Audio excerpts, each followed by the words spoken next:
성경 말씀 보겠습니다. 계시록 14장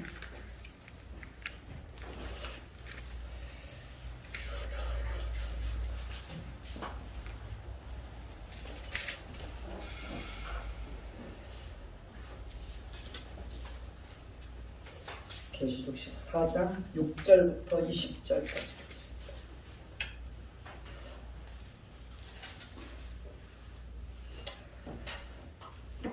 돌아가면서 읽겠습니다. 제가 먼저 읽습니다. 또 보니 다른 천사가 공중에 날아가는데 땅에 거주하는 자들 곧 모든 민족과 종족과 방언과 백성에게 전할 영원한 복음을 가졌더라. 그가 큰 음성으로 이르되 하나님을 두려워하며 그에게 영광을 돌리라. 이는 그의 심판의 시간이 이르렀음이니 하늘과 땅과 바다와 물들의 근원을 만드신 이를 경배하라 하더라.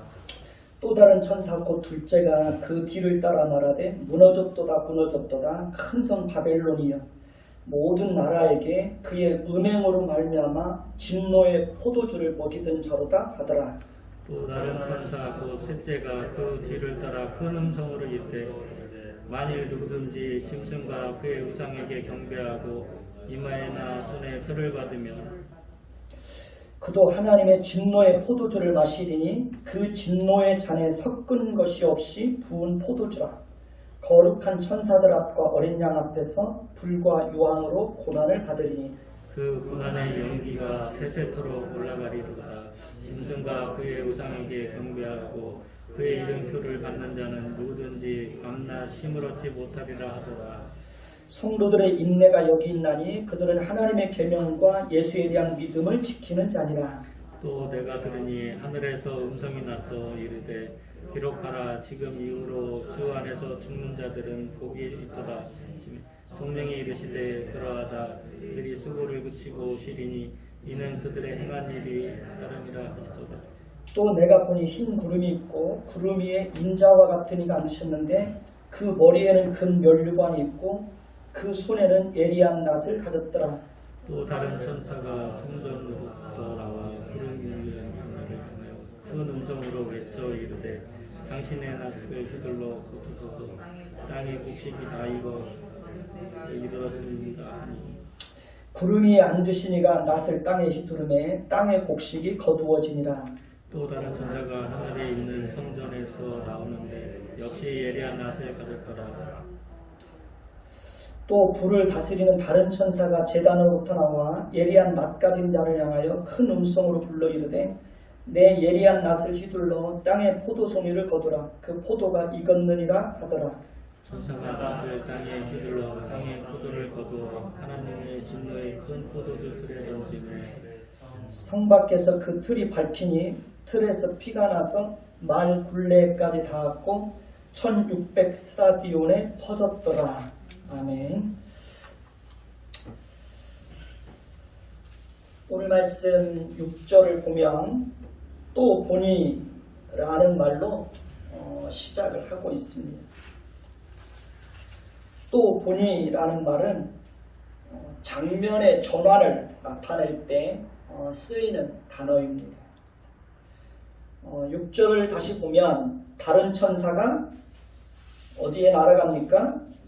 공중에 날아가는데 땅에 거주하는 자들 곧 모든 민족과 종족과 방언과 백성에게 전할 뭘 가졌더라? 영원한 복음을 가졌더라 라고 말하고 있습니다.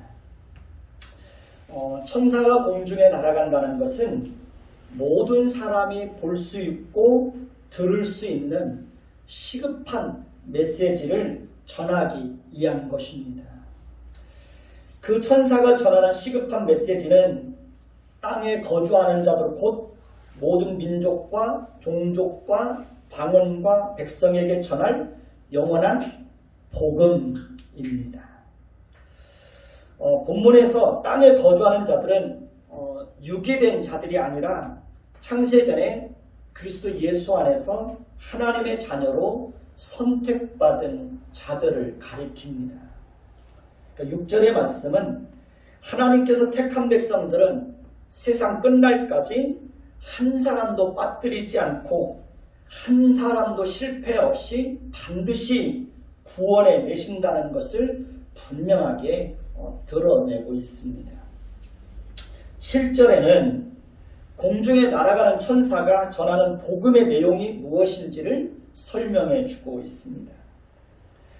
공중에 날아가는 천사가 큰 음성으로 외친 내용은 무엇입니까? 하나님을 두려워하며 그에게 무엇을 돌리라는 것입니까? 영광을 돌리라고 말씀하고 있습니다. 왜냐하면 하나님의 심판의 때가, 심판의 시간이 이르렀기 때문입니다. 하나님의 심판의 시간이 이르렀으니 하늘과 땅과 바다와 물들의 근원을 만드신 이를 경배하라는 것입니다. 하나님의 심판의 시간이 이르렀다는 것은 하나님의 백성들에게는 나쁜 소식일까요? 좋은 소식일까요? 하나님의 심판의 시간이 이르렀다는 것은 하나님의 백성들에게는 어떤 의미가 있을까요? 하나님의 백성들에게는 좋은 소식입니다. 왜냐하면 하나님의 백성들에게는 하나님의 심판의 시간이 우리의 구원과 하나님의 나라가 완성되는 그런 시간이기 때문에 그렇습니다. 우리는 그리스도의 재림과 함께 하늘의 신령한 몸을 입고 새롭게 부활하여 하나님께서 우리를 위해서 예비해 놓으신 새하늘과 새 땅에서 영원한 행복을 누리게 될 것입니다. 그러나 계시록 6장 15절에서 16절을 보면 하나님에 의해서 선택받지 못했던 사람들이 하나님의 진노의 큰 날이 이르렀을 때 모든 굴과 산들의 바위 틈에 숨어서 산들과 바위에게 말하기를 우리에 떨어져 보좌에 앉으신 이의 얼굴에서와 그 어린 양의 진노에서 우리를 가리게 하라고 그렇게 비명을 지르게 될 것이라고 말하고 있습니다. 이것은 불신자들이 하나님의 심판의 시간이 이르렀을 때에 하나님의 진노의 심판대 앞에 서는 것이 얼마나 두렵고 고통스럽고 비참한 것인지를 상징적으로 보여주고 있습니다. 우리도 하나님의 마지막 심판의 때가 있다는 사실을 항상 기억하고 살아야 합니다. 그러니까 역사와 개인과 통치자들에 대해서도 반드시 하나님의 심판의 때가 있습니다. 하나님은 공의의 하나님이시기 때문에 그렇습니다. 그러니까 하나님은 반드시 감추어진 모든 악을 다 드러내시고 그들의 행위를 따라서 하나님이 반드시 심판하실 때가 있습니다. 권력의 힘을 이용해서 은폐하고 감추고 숨긴다고 해서 그 죄가 숨겨지는 것이 절대로 아닙니다. 사람은 속일 수 있어도 누구는 속일 수 없습니까? 하나님은 속일 수가 없습니다. 악인들이 때로 이 땅에서 법의 심판을 피할 수 있어도 하나님의 심판은 피할 수 있을까요? 없을까요? 하나님의 심판은 피할 수 없습니다. 하나님은 반드시 악인들의 실상을 다 드러내시고 그들이 행한 대로 하나님이 반드시 갚으실 때가 있습니다. 악인들에게 돌이킬 수 있는 기회를 주지 않는 것도 마지막 날에 하나님께서 그들에게 무서운 진노의 심판을 내리시기 위해서입니다. 그렇기 때문에 우리는 이 땅에서 악인들에게 하나님의 심판이 이루어지지 않는다고 해서 불평할 것도 악인들의 형통함을 바라보면서 부러워할 이유가 있을까요? 없을까요? 부러워할 이유가 없습니다. 우리는 하나님의 백성답게 거룩하고 정직하고 바르게 살아야 합니다. 그렇게 사는 것이 우리에게 큰 복이 되는 것입니다. 개인의 종말과 인류의 종말과 역사의 종말은 어느 날 갑자기 어떻게 찾아올까요? 도적같이 찾아오는 것입니다.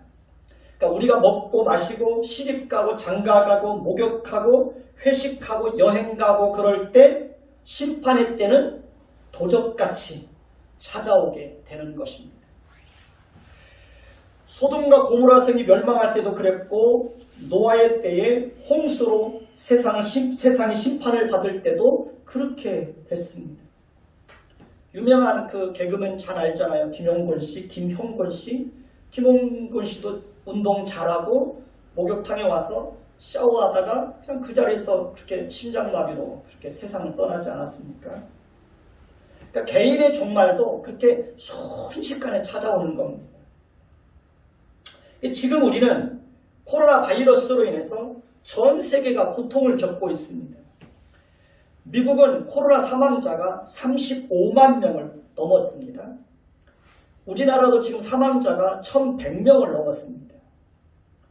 유럽은 사망자가 50만 명을 넘었습니다. 러시아는 사망자가 18만 6천 명에 이르는 것으로 나타나고 있습니다. 중국은 숫자가 파악이 안 되죠. 각 나라의 사망자의 숫자도 계속 늘어나고 있습니다. 이러한 상황이 우리에게 찾아올 것이라고 하는 사실에 대해서 우리는 아무도 생각하지 못했습니다. 불행이나 고통이라고 하는 것은 어느 날 갑자기 예고도 없이 찾아오는 것입니다. 지금 우리나라에서는 공산국가에서나 일어날 법한 일들이 실제로 일어나고 있습니다.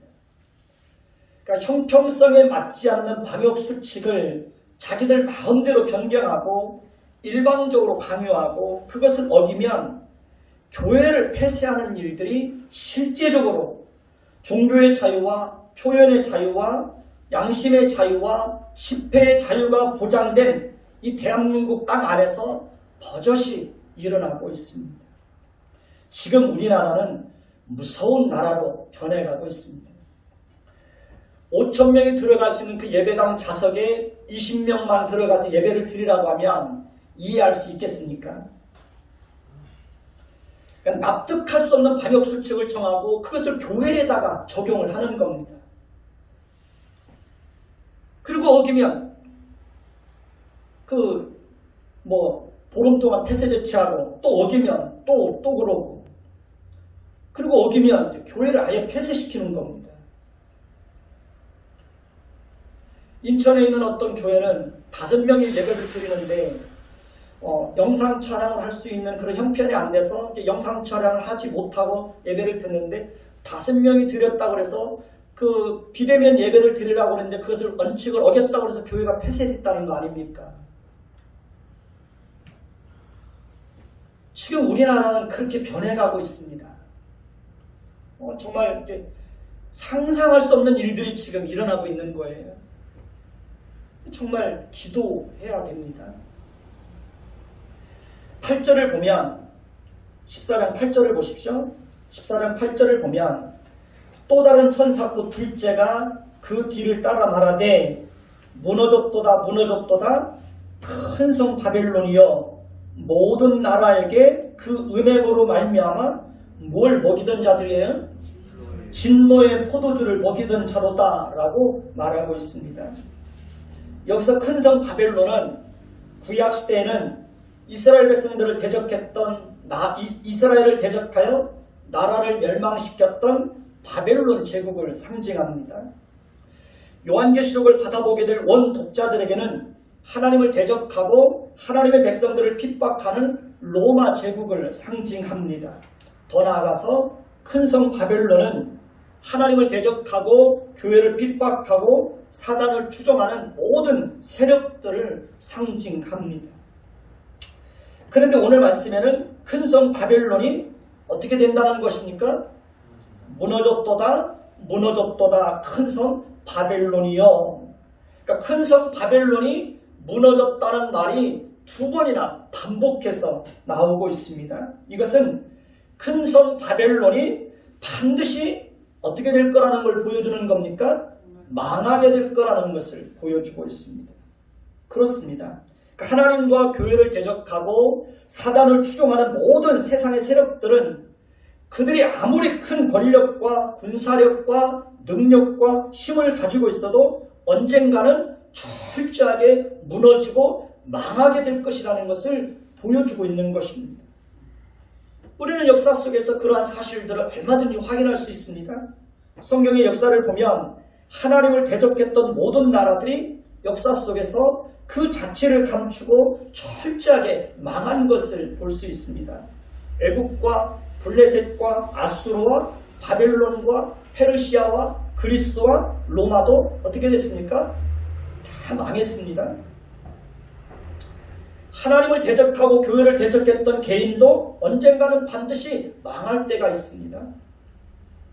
교회를 대적하는 것은 교회의 머리가 되시는 그리스도를 대적하는 것이기 때문에 그들에게는 반드시 하나님의 심판이 임하게 되어 있습니다. 스가랴서에 보면 하나님의 백성들을 대적하는 자는 하나님 자신의 눈동자를 건드리는 것으로 간주하겠다고 그랬어요. 그만큼 하나님께서 그들에게는 무서운 심판이 임할 것을 말씀하고 있는 것입니다. 하나님과 교회를 대적하고 사탄을 추종하는 모든 세력들을 큰 성 바벨론으로 묘사를 하고 있는 것은 그들이 세상에 미치는 영향이 너무나 크기 때문에 그렇습니다. 로마는 그들의 통치 아래 있는 도시마다 황제 숭배를 위한 신전과 또 우상을 만들고 황제 숭배와 우상 숭배에 참여하게 하였습니다. 그리고 그곳에서 우상의 제물을 먹고 각종 음란한 짓들을 행하였습니다. 그것은 하나님이 보실 때 마땅히 진노의 심판을 받을 일이었습니다. 그런데 그들은 자신들뿐만 아니라 모든 나라에게 그 음행으로 말미암아 진노의 포도주를 먹임으로 인하여서 자기들만 망하는 것이 아니라 그 일에 참여하는 모든 사람들도 함께 망하게 하는 악한 일들을 행하였던 것입니다. 여기서 음행은 황제를 신격화하고 황제 숭배를 강요하고 우상 숭배에 빠지게 하는 것을 의미합니다. 그들은 음행의 포도주를 마시면서 함께 즐거워하고 쾌락을 추구하였지만 실상 그들이 마시는 포도주는 어떤 포도주입니까? 하나님의 진노의 포도주였습니다. 9절을 보십시다. 9절을 보면 셋째 천사가 등장을 합니다. 셋째 천사가 뒤따르면서 짐승의 표를 받고 짐승과 구상에게 경배한 자들도 바벨론처럼 하나님의 진노의 포도주를 마시게 된다고 선포하고 있습니다. 여기서 짐승은 13장 1절에서 말하는 바다 짐승을 가리킵니다. 13장에서 말하는 바다 짐승은 구체적으로는 로마 황제를 상징하고 넓은 의미로는 하나님을 대적하는 모든 세상 세력들을 상징합니다. 그러니까 짐승의 표를 받고 짐승의 이름을 받았다는 것은 그들은 황제 숭배와 우상 숭배에 참여한 자요, 누구에게 속한 자라는 것을 상징하고 있습니까? 황제에게 속한 자라는 것을 상징하고 있습니다. 그들은 곧 사단에게 속하여 사단을 추종하는 자들입니다. 10절을 보십시오. 10절을 보면 그도 하나님의 뭘 마십니까? 진노의 포도주를 마시리니 그 진노의 잔에 뭐가 없습니까? 섞인 것이 없이 부은 포도주라, 그렇게 말하고 있습니다. 여기서 섞인 것이 없이 부은 포도주라고 하는 것은 그들에게 임하는 하나님의 진노가 긍휼과 자비가 전혀 없는 매우 무섭고 엄격하고 혹독할 것이라는 것을 상징적으로 보여주고 있습니다. 10절을 다시 보면 그들은 거룩한 천사들 앞과 어린 양 앞에서 무엇으로 고난을 받을 것이라고 말하고 있습니까? 불과 유황으로 고난을 받을 것이라고 말하고 있습니다. 불과 유황은 소돔과 고모라가 멸망할 때 내렸던 것인데 그 이후로는 그것이 최후의 심판의 상징으로 그렇게 사용이 되었습니다. 그리스도께서 재림하실 때 그리스도께 속하지 않은 모든 자들에게는 하나님의 무서운 진노의 심판이 임해서 그들은 지옥의 형벌을 받게 될 것입니다. 지옥은 끝이 없는 구덩이로 그렇게 묘사되고 있습니다. 지옥은 꺼지지 않는 불이 있는 곳입니다. 지옥은 영원히 죽고 싶어도 죽을 수 없는 곳입니다. 지옥은 전혀 긍휼이 없는 곳입니다.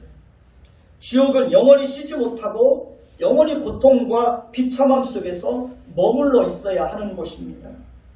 그러니까 창세전에 그리스도 예수 안에서 하나님의 자녀로 선택받지 못했던 사람들은 한 사람도 예외 없이 모두 지옥의 형벌을 피할 수 없게 되어 있습니다. 그러니까 창세전에 하나님의 자녀로 선택받지 못했던 자들이 결과적으로 사단을 추종하는 겁니다. 그러니까 창세전에 그리스도 예수 안에서 하나님의 자녀로 선택받지 못했던 사람들이 각종 우상 숭배와 불신앙 속에 빠지게 되는 것입니다. 창세전에 그리스도 예수 안에서 하나님의 자녀로 선택받은 자들도 하나님의 부름을 받고 하나님을 알기 전에는 우상 숭배에 참여할 수 있습니다.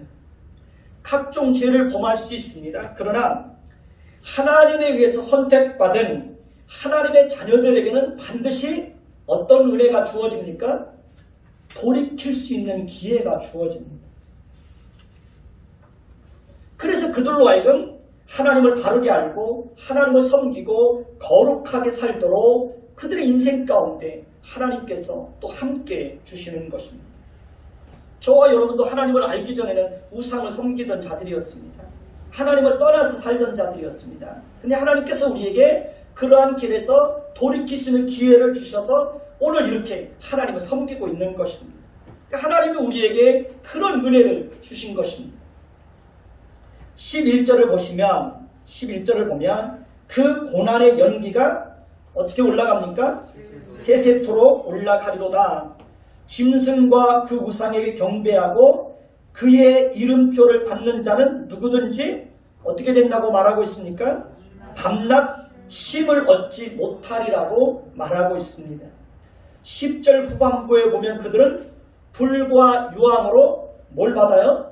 고난을 받을 것이라고 말하고 있고 11절에서는 그 고난의 연기가 세세토록 올라가리로다 라고 말하고 있습니다. 이것은 그들이 불과 유황불 속에서 영원히 고난을 당하게 될 것이라는 것을 분명하게 보여주고 있습니다. 11절을 다시 보면 짐승과 그 위의 우상에게 경배하고 그 이름표를 받는 자는 누구든지 밤낮 뭘 얻지 못해요? 쉼을 얻지 못하게 될 것이라고 말하고 있습니다. 이 말씀에서 그러니까 밤낮 쉼을 얻지 못하게 될 것이라고 하는 것은 현재 시제로 되어 있습니다. 그러니까 현재 진행형입니다. 다시 말하면 하나님을 등지고 하나님을 대적하고 불신앙 속에 살아가는 사람들은 이 땅에서도 밤낮 뭘 얻지 못하게 될 거라는 겁니까? 쉼을 얻지 못하게 될 것이라고 분명하게 말하고 있습니다. 왜 사람들은 밤낮 쉼을 얻지 못하고 살아가고 있을까요? 그것은 더 많은 것을 가지기 위해서입니다. 그러니까 욕심을 내려놓지 못하기 때문에 그러는 것입니다. 그러니까 하나님을 떠나서 살고 있기 때문에 그러는 겁니다. 그러니까 하나님을 떠나서 살고 있기 때문에 모든 것을 누가 책임져야 되는 겁니까? 자기 자신이 책임져야 되는 겁니다. 그러니까 자신의 인생을 책임져야 되기 때문에 모든 것이 불안한 겁니다. 그러니까 많은 것을 가지고 있어도 미래가 어떻게 될지 모르기 때문에 항상 불안한 겁니다. 자녀들의 미래도 생각하면 불안하고 조급하고 조급한 마음이 드는 것도 사실입니다. 이 험하고 불안정한 세상 속에서 어떻게 살아가게 될지 걱정이 드는 것도 사실입니다. 그러나 하나님의 백성들은 크게 두려워할 이유가 없습니다. 불안해하거나 조바심 낼 필요가 없습니다. 왜냐하면 우리의 미래와 운명은 누구의 손에 달려 있습니까? 하나님의 손에 달려 있기 때문에 그렇습니다. 그러니까 하나님께서 우리 자녀들의 인생과 미래를 하나님이 책임져 주실 것입니다. 하나님은 우는 까마귀 새끼에게도 먹을 것을 주시는 분입니다. 하나님은 들에 백화파도 입히시는 분입니다. 하나님은 공중의 새도 먹이시는 분입니다. 그러니 하나님은 반드시 우리를 먹이시고 우리를 입히실 것입니다. 하나님은 우리의 아버지십니다. 우리의 아버지는 온 우주 만물을 창조하시고 모든 것을 주관하시는 전지전능하신 분이십니다. 하나님은 우리의 모든 형편을 다 알고 있습니다. 하나님은 불가능을 가능케 하시는 분입니다. 하나님은 우리의 생각과 한계와 능력을 뛰어넘어서 얼마든지 일하시고 얼마든지 우리를 도우실 수 있는 그런 분이십니다. 하나님은 신실하신 분이십니다.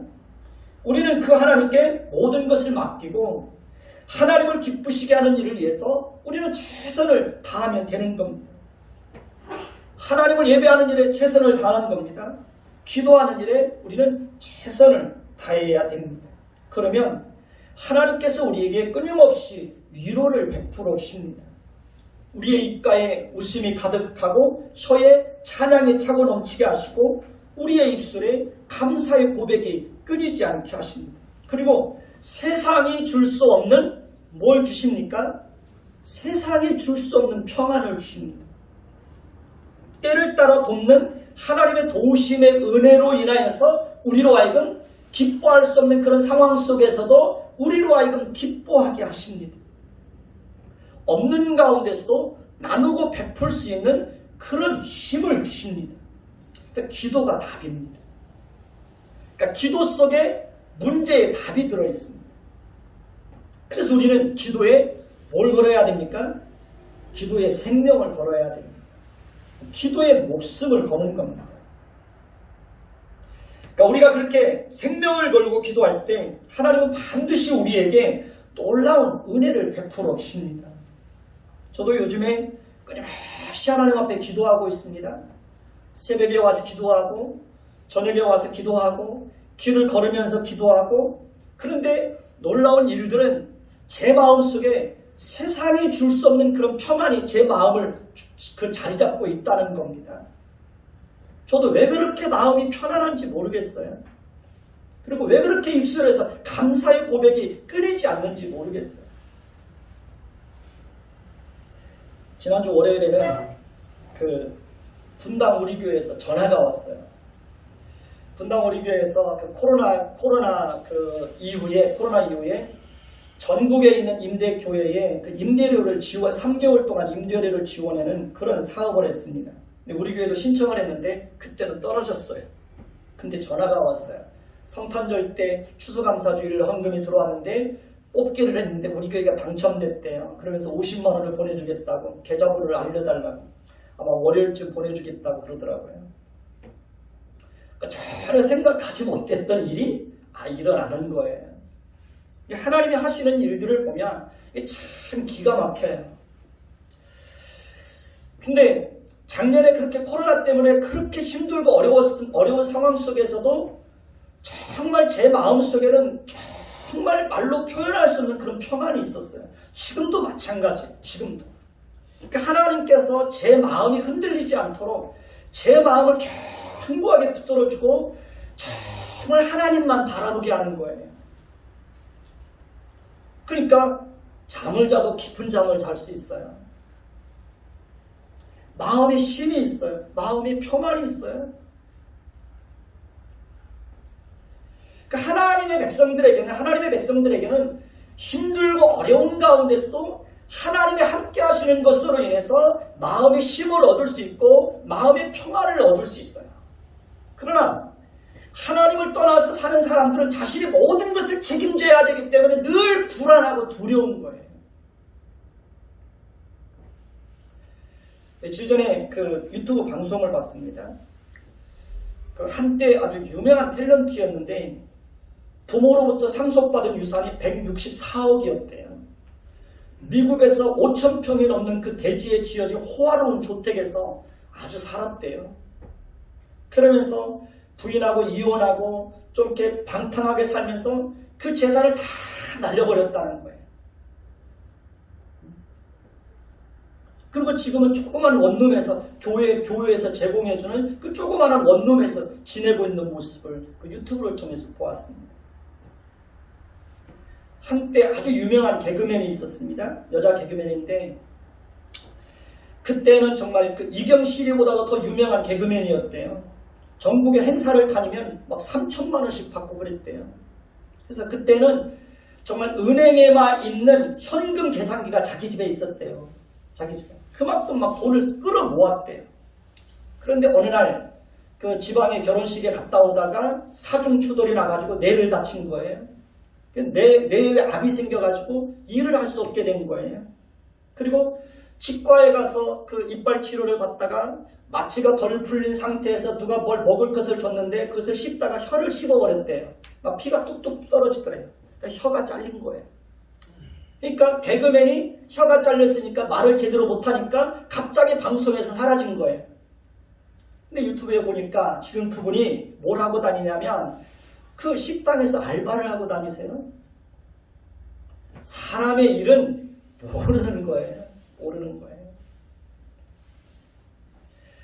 그러니까 하나님을 떠나서 사는 사람들은 자기가 자기 인생을 책임져야 되니까 불안한 거예요. 돈이 있어도 불안한 거예요. 돈이 있어도.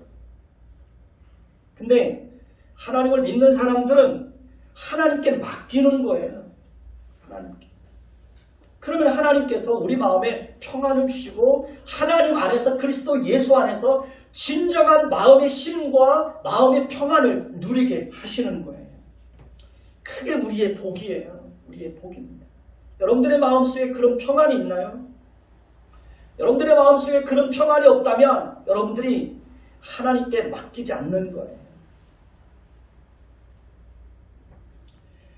하나님을 떠나서 사는 사람들에게 임하는 무서운 형벌 중에 하나가 뭔지 아십니까? 그것은 그들에게는 돌이킬 수 있는 기회가 주어지지 않고 내버려 둔다는 거예요. 내버려 두는 것은 무서운 형벌이죠. 로마서 1장 24절을 보면 하나님께서 그들을 마음의 정욕대로 더러움에 내버려 두셨다라고 말하고 있습니다. 로마서 1장 26절을 보면 하나님께서 그들을 그 부끄러운 욕심에 내버려 두셨다고 말해요. 로마서 1장 28절을 보면 또한 그들이 마음에 하나님 두기를 싫어하며 하나님께서 그들을 그 상실한 마음대로 내버려 두셨다라고 말하고 있습니다. 하나님을 떠나서 사는 사람들이 우상숭배와 동성애에 빠지고 각종 모든 죄에 빠져서 살아가는 이유가 무엇입니까? 그것은 하나님께서 그들을 그렇게 살도록 내버려 두시니까 그런 거예요. 그 결과 그들은 이 땅에서 각종 죄를 범하며 그 죄의 결과로 인해서 죄와 비참함 속에서 살아가는 거예요. 누가 더 행복하게 살아가고 있는 것입니까? 하나님의 자녀가 되어서 하나님의 인도하심을 따라서 정직하고 거룩하게 살고 있는 저와 여러분들이 더 행복하게 살고 있는 것입니까? 아니면 하나님을 떠나서 하나님으로부터 버림받은 채 각종 우상숭배와 죄에 빠져서 살아가고 있는 사람들이 더 행복한 것입니까? 누가 더 행복한 것입니까? 거룩함이 있는 곳에는 진정한 행복과 감사와 평안이 있습니다. 그러나 죄가 있는 곳에는 부끄러움과 수치와 고통과 사망과 불행과 비참함과 슬픔이 있습니다. 내버려 두는 것이 무서운 저주이고 형벌이고 진노의 심판입니다.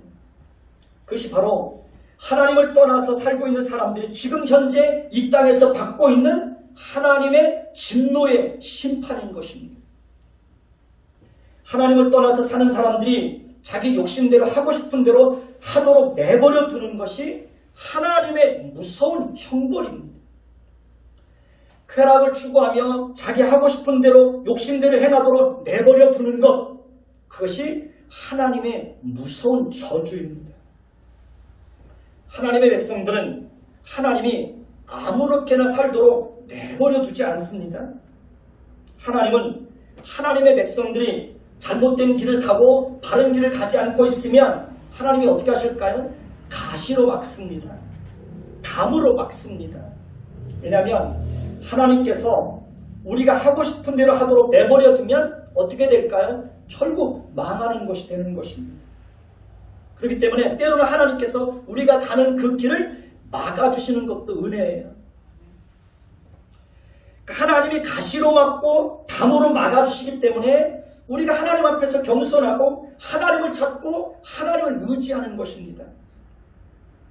하나님이 우리가 가는 길에 가시나 담으로 막지 않으면 우리는 절대로 하나님을 찾지 않을 거예요. 하나님이 가시로 막지 않으면 우리는 절대로 우리의 교만을 꺾지 않을 겁니다. 하나님 앞에 절대로 무릎 꿇지 않을 거예요. 고통의 문제가 없으면 우리는 절대로 하나님 앞에 엎드릴 사람들이 아닙니다. 자녀들의 문제가 없으면 부모가 자녀들을 위해서 하나님 앞에 엎드려 기도하지 않습니다. 제가 보면 성도들 중에서도 정말 자녀들에게 어떤 문제가 있을 때 그때 하나님 앞에 와서 엎드려서 기도하지, 자녀들이 잘하면 그 부모들이 자녀들이 하나님 앞에 그렇게 엎드려서 기도하는 부모를 저는 못 봤어요. 하나님을 떠나서 사는 사람들은 계속해서 만족하지 못하고 행복하지 못합니다. 세상 사람들의 마음속에는 절대로 마음에 쉼이 없습니다. 평안이 없어요. 평안이 없습니다. 그것이 뭡니까? 그것이 하나님을 떠나서 살아가는 사람들이 이 땅에서 받는 하나님의 진노의 심판입니다. 그러나 우리는 날이 갈수록 어떻게 됩니까? 날이 갈수록 행복해지는 겁니다. 왜냐하면 우리의 겉사람은 날이 가면서 후패해지지만 우리의 속사람은 날이 가면 갈수록 어떻게 되는 겁니까? 우리의 속사람은 점점 더 새로워지는 거예요. 그러니까 우리의 겉사람은 날로 약해지만 우리의 겉사람은 점점 더 새로워지는 거예요. 더 성숙해지는 겁니다. 하나님의 성품을 더 풍성하게 닮아가는 것입니다. 그러니 그 속에 행복이 있는 겁니다. 그러니까 가진 것이 없어도 가난해도 하루하루 하나님의 거룩한 성품을 닮아가는 그 자신의 모습을 보면서 자신 안에 하나님의 성품이 풍성해지는 것을 보면서 행복해하는 그 사람, 그 사람이 어떤 사람입니까? 그 사람이 진짜 복받은 사람입니다. 그 사람이 행복한 사람이에요. 그런 사람들의 마음속에 참 평안이 있습니다. 마음의 쉼이 있습니다. 그리고 기쁨이 있어요. 행복이 있습니다. 그것이 진짜 복이에요. 그것이 하나님이 우리에게 진정으로 주고 싶어하는 것입니다. 기독교는 하나님을 불러서 자신의 유익을 챙기는 그런 종교가 아닙니다. 기독교는 훌륭한 일을 하고 업적을 쌓는 그런 종교가 아닙니다. 기독교는 자신의 무능함을 철저하게 깨닫고 자신이 왕의 자리에 내려와서 하나님을 왕으로 모시고 사는 것, 그것이 기독교예요. 그러니까 기독교는 자신이 얼마나 연약하고 부패하고 악하고 추하고 게으르고 무지한 존재인지를 철저하게 깨달아서 정말 그 하나님의 옷자락을 붙잡고 하나님, 나는 하나님의 은혜가 아니면 한순간도 살 수 없습니다. 하나님이 돕지 않으면 저는 살 수 없습니다. 라고 하나님 앞에 고백하며 사는 것, 그것이 기독교예요. 하나님은 우리에게 그러한 행복을 받아내시기 위해서 때로는 우리 인생 가운데 우리가 이해할 수 없는 일들이 일어나게 하시는 것입니다. 하나님은 우리가 끊임없이 하나님께 항복하기를 원하는 거예요. 우리 하나님 앞에 항복하지 않잖아요. 하나님은 우리가 돈이 아닌, 자신이 아닌, 그러니까 하나님을 우리 인생의 주인으로 삼고 그렇게 살기를 원하는 거예요.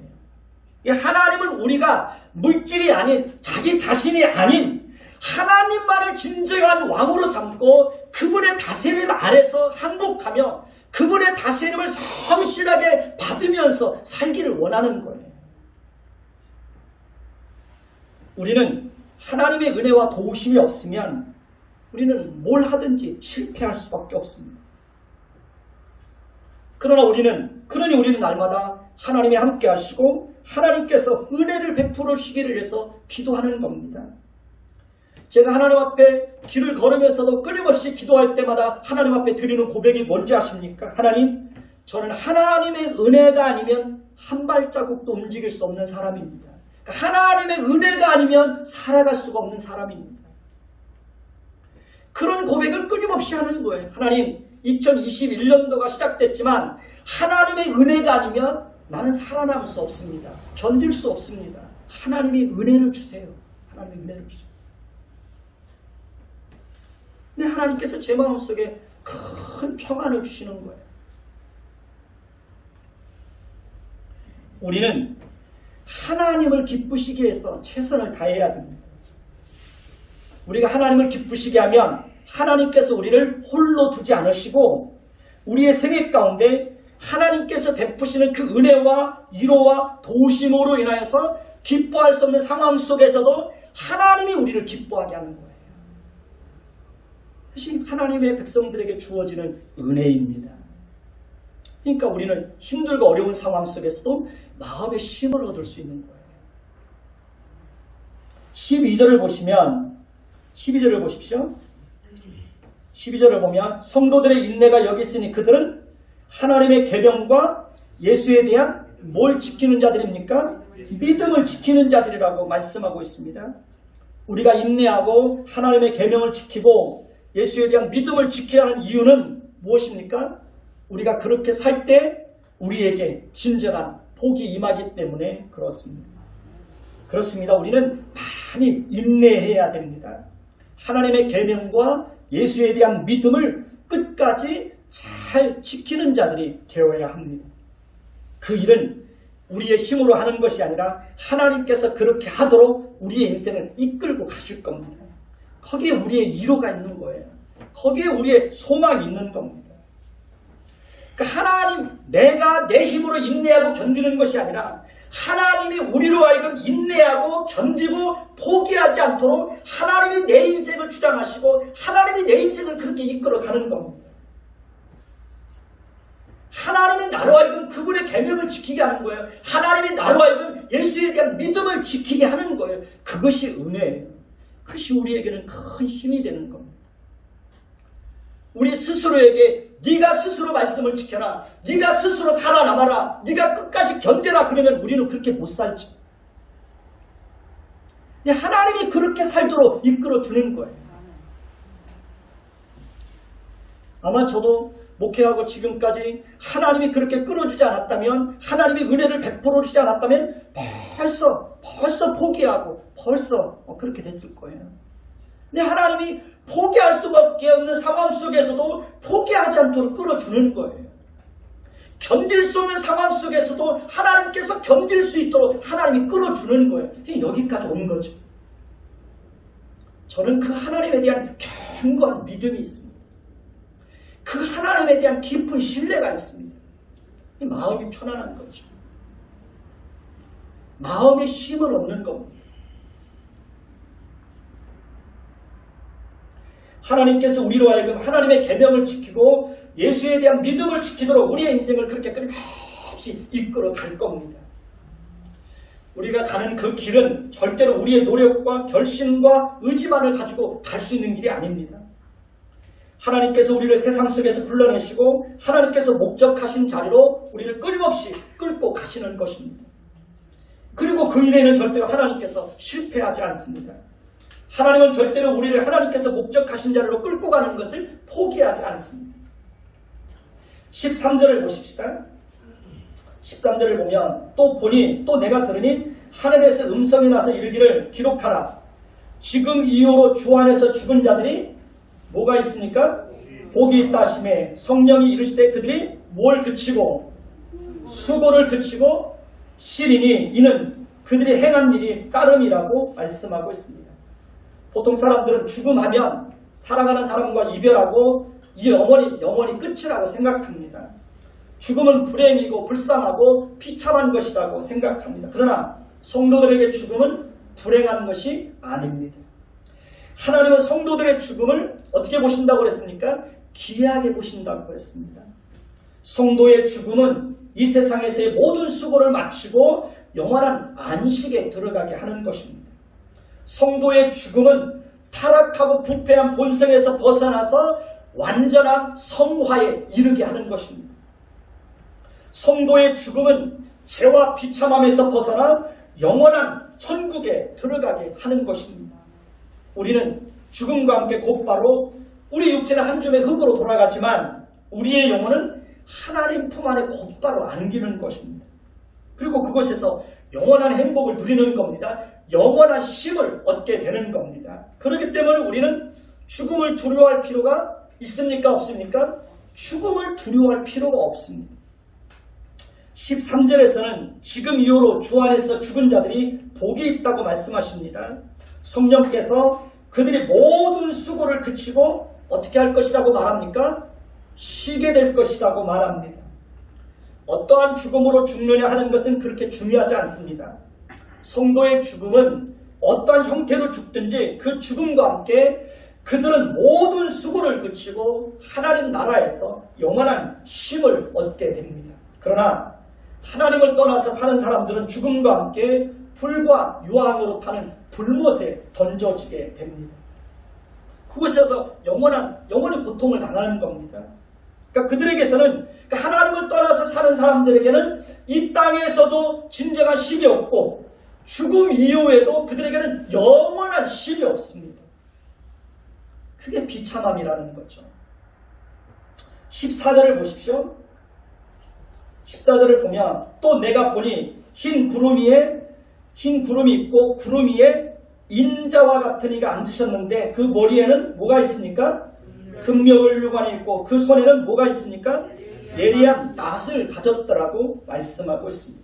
요한은 환상 중에 흰 구름이 있고 구름 위에 인자와 같은 이가 앉으신 것을 보았다고 말하고 있습니다. 그 인자와 같은 이는 누구실까요? 예수 그리스도를 가리킵니다. 그 인자와 같은 이의 머리에는 금면류관이 있고 그 손에는 예리한 낫을 가졌다고 말합니다. 여기서 면류관은 승리한 자가 쓰는 면류관을 상징합니다. 성경에서 구름은 하나님의 임재와 영광을 상징합니다. 예수님은 마지막 날에 구름을 타고 오실 것입니다. 이것은 예수님께서 놀라운 영광과 위엄과 권세를 가지고 심판주로 오실 것을 말씀하고 있습니다. 그러니까 예수님이 다시 오실 때는 심판을 위해서 오시는 겁니다. 그렇기 때문에 그 손에 무엇이 주어져 있습니까? 예리한 낫이 주어져 있는 것입니다. 성경에서 낫은 항상 추수와 관련이 있습니다. 추수는 구원을 상징하는 추수와 심판을 상징하는 추수가 있습니다. 본문에서는 심판을 가리키는 추수입니다. 15절에서는 다시 보십시다. 15절에서는 또 다른 천사가 성전으로부터 나와 구름이 앉으니 곧 인자와 같은 이에게 큰 음성으로 외치는 것을 봅니다. 천사는 예수님을 향하여서 당신의 낫을 휘둘러 거두소서 땅의 곡식이 다 익어 뭐 할 때가 되었어요? 거둘 때가 이르렀다고 말하고 있습니다. 마가복음 13장 32절을 보면 그러나 그날과 그때는 아무도 모르고 하늘에 있는 천사들도 모르고 아버지만 아시느니라고 말씀하고 있습니다. 사도행전 1장 7절을 보면 때와 시기는 아버지께서 자기의 권한에 두셨으니 너희의 알 바가 아니오 라고 말씀하고 있습니다. 그러니까 예수님께서 친히 그날과 그때는 아무도 모르고 오직 누구만 아신다는 것입니까? 하나님 아버지만 아신다는 겁니다. 그렇기 때문에 예수님도 하나님의 임으로 심판을 행하는 것이 아니라 하나님의 명령을 받아서 심판을 행하시는 거예요. 그럼에도 불구하고 사이비 종교에서는 예수님께서 언제 오실 것이라고 날짜를 맞추곤 합니다. 그런 사기꾼들에게 속으면 안 됩니다. 종말의 때는 오직 누구만 아십니까? 하나님 아버지만 아십니다. 15절을 보면 재미있는 표현이 나옵니다. 심판받을 죄인들을 향해서 땅의 곡식이 다 익었다고 표현을 하고 있습니다. 이 말은 최후의 심판은 이 땅의 죄가 최절정에 달아서 온 땅에 관영하게 될 때 그때에 일어난다는 것을 보여주고 있습니다. 이 세상은 곡식이 점점 무르익어 가듯이 죄가 어떻게 될까요? 점점 더 세상에 가득하게 되는 것입니다. 세상은 점점 더 악해지는 거예요. 이 세상은 점점 더 포악해지고 잔인해지고 엽기적이며 추악하게 세상은 그렇게 더 변해갈 겁니다. 그리고 그 죄가 온 세상에 가득할 때 하나님의 심판이 임하는 것입니다. 하나님은 이 땅의 죄인들이 도저히 핑계댈 수 없을 만큼 악하게 될 때까지 하나님은 기다리고 있습니다. 세상은 온통 하나님과 반대되는 길로 가고 있습니다. 우리는 그러한 세상 속에서 살고 있습니다. 우리는 세상의 물결을 거슬러서 더 담대하게 하나님의 말씀을 따라서 그렇게 살아야 합니다. 우리는 세상의 물결을 따라 살아가면 안 됩니다. 우리는 세상의 가치를 따라 살아가면 안 됩니다. 우리는 세상을 지배하는 정신을 따라서 살아가면 안 되는 것입니다. 16절을 보십시다. 16절을 보면 구름 위에 앉으시니가 낫을 휘두르매 땅의 곡식이 어떻게 됩니까? 거두어지니라고 말씀하고 있습니다. 17절을 보십시다. 17절을 보면 또 다른 천사가 하늘에 있는 성전에서 나오는데 역시 뭘 가졌습니까? 예리한 낫을 가졌다고 말하고 있습니다. 18절을 보면 불을 다스리는 천사가 17절에 나오는 예리한 낫을 가진 천사에게 뭐라고 말합니까? 내 예리한 낫을 휘둘러 땅에 뭘 거두라고요? 포도송이를 거두라. 그 포도송이가 익었느니라 라고 말하고 있습니다. 그러니까 무서운 하나님의 심판을 명령하고 있습니다. 그러니까 17절에서 또 다른 천사가 하늘에 있는 성전에서 나왔다고 말하고 있고 18절에서도 불을 다스리는 천사가 어디로부터 나왔다고 말하고 있습니까? 제단으로부터 나왔다고 말하고 있습니다. 이것은 심판이 누구로부터 시작되었다는 것을 알려주고 있습니까? 하나님으로부터 시작되었다는 것을 알려주고 있습니다. 18절에서 그 포도송이가 익었느니라고 말하는 것과 15절에서 곡식이 다 익었다는 것은 죄가 온 세상에 가득해서 하나님께서 이제는 더 이상 기도를 기다릴 필요가 없이 심판할 때가 되었다는 것을 알려주고 있습니다. 포도송이를 거두어 포도주 틀에 넣고 발로 밟는 것은 악인들에 대해서 하나님의 무서운 진노의 심판이 임할 것을 상징적으로 보여주고 있습니다. 19절 20절을 보십시다. 19절 20절을 같이 보겠습니다. 천사가 낫을 땅에 이둘러 땅에 포도를 거두어 하나님의 진노의 큰 포도주 틀에 던짐에 성 밖에서 그 틀이 밝히니 틀에서 피가 나서 말 굴레까지 닿았고 1600 스타디온에 퍼졌더라고 말하고 있습니다. 그러니까 피가 말 굴레까지 닿았다고 하는 것은 악인들이 당하게 될 극심한 고통을 나타낼 때 유대인들이 사용하던 관용적인 표현입니다. 1600 스타디온은 상징적인 숫자입니다. 그러니까 1600은 4 곱하기 4 곱하기 10 곱하기 10을 합한 숫자입니다. 4라는 숫자는 온 세상 전체를 상징하는 숫자입니다. 4가 두 번 나오는 것은 강조를 이해하는 것입니다. 10이라는 숫자는 왕들과 관련 있는 숫자이고 동시에 완전수입니다.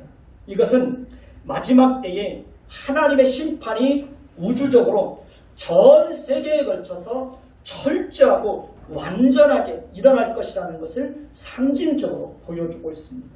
그러니까 마지막 때는 사단과 사단의 도구가 되어서 하나님을 대적하고 교회를 핍박하고 하나님의 백성들을 괴롭혔던 모든 세상의 왕들과 통치자들과 권세자들에게 하나님의 진노의 심판이 임할 것을 보여주고 있습니다. 사단을 추종하는 모든 세력들과 우상 숭배자들과 거짓 선지자들과 불신앙 속에 빠져있던 모든 사람들에게 하나님의 그 무서운 형벌이 임할 것을 보여주고 있습니다.